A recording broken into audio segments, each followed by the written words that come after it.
Hello guys, നമുക്കിന്നൊരു സാധാ പച്ചടി വെക്കാമേ. പച്ചടിക്ക് വേണ്ട സാധനങ്ങൾ: ഇഞ്ചി, കറിവേപ്പില, ചെറിയ ഉള്ളി.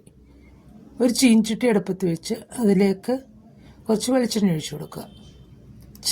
കടുകിടുക, അതിലേക്ക് കുറച്ച് ചെറിയുള്ളി ഇടുക, 2-3 പച്ചമുളക്, ഒരു അരക്കഷ്ണം ഇഞ്ചി കൊത്തി അരിഞ്ഞിട്ടുണ്ട്, അത് ഇട്ട് കൊടുക്കുക. അത് മൂത്ത് വരുന്നുണ്ടെങ്കിൽ കുറച്ച് കറിവേപ്പില ഇട്ട് കൊടുക്കുക.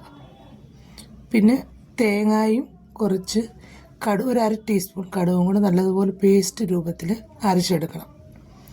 ഈ മൂത്ത് വന്ന കൂട്ടിലേക്ക് നമ്മൾ ഈ അരച്ച് വെച്ച് ഇട്ട് കൊടുക്കുക. അതിനകത്തുള്ള വെള്ളം എല്ലാം പറ്റിയിട്ടുണ്ട്.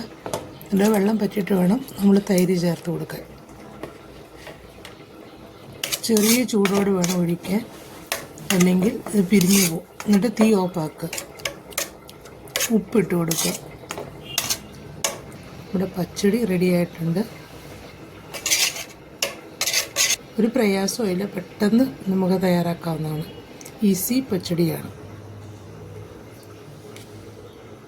നല്ല കട്ടിയുള്ള തൈര് വേണേ.